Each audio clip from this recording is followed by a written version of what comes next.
বাচ্চাদের দুষ্টুমি আসলেই দোষ নয়, এটা তাদের শৈশবের ভাষা। একটু চিৎকার, একটু ভাঙচুর, আর সারাক্ষণ এটা কেন, ওটা কি, এই প্রশ্নগুলোর মাঝেই লুকিয়ে থাকে তাদের শেখার শুরু। মা যখন রান্না করেন ঠিক তখনই বাচ্চার খেলনা পড়ে যায় হাঁড়ির পাশে। বাবার মোবাইল ধরলেই ছোট্ট হাতটা এসে স্ক্রিন কেড়ে নেয়। আমরা বিরক্ত হই, রাগ করি, কিন্তু ভাবি না এই দুষ্টুমিগুলোই একদিন আর থাকবে না। বাচ্চারা দুষ্টুমি করে কারণ তারা পৃথিবীটা বুঝতে চায়, ভুল করে, পড়ে যায়, আবার উঠে দাঁড়ায়। এই দুষ্টুমির মধ্যেই তৈরি হয় তাদের আত্মবিশ্বাস।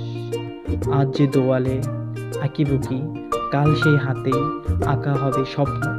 আজ যে চিৎকার, আগামীকাল সেই কণ্ঠেই থাকবে দায়িত্বের কথা। তাই দুষ্টুমিতে রাগ নয়, দিন একটু ধৈর্য আর ভালোবাসা, কারণ এই দুষ্টুমিগুলোই আগামী দিনের হয়ে উঠবে মধুর স্মৃতি। বাচ্চাদের দুষ্টুমি মানে শুধু অগোছালো ঘর নয়, মানে একটা ঘর যেখানে প্রাণ আছে, যেখানে হাসি আছে, শব্দ আছে, আর আছে জীবনের চলাচল।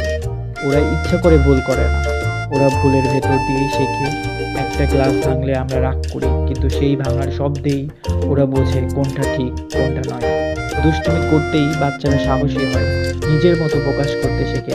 আজ যে প্রশ্ন করে, কাল সেই উত্তর খুঁজবে।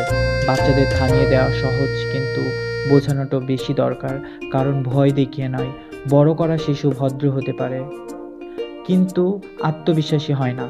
একদিন ওরা বড় হবে, আর এই দুষ্টুমিগুলোই আমাদের চোখে ভিজিয়ে দেবে।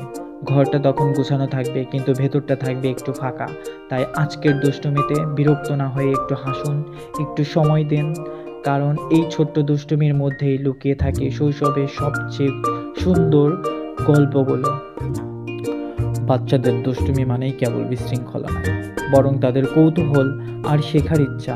ছোট্ট হাত দিয়ে খেলনা ছুঁড়ে ফেলা, দৌড়ে ঘর ঘুরে বেড়ানো, সবই তাদের জিজ্ঞাসার প্রতিফলন। রাগের বদলে যদি ধৈর্য ধরে হাসি দেখায়, তাহলে দুষ্টুমির মধ্যেই গড়ে ওঠে আত্মবিশ্বাস আর সুন্দর স্মৃতি, যা একদিন বড় হওয়ার পথে তাদের গাইড করবে।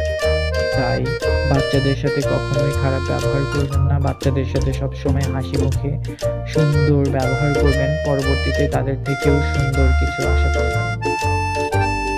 আজকে এই পর্যন্ত, সবাই ভালো থাকবেন।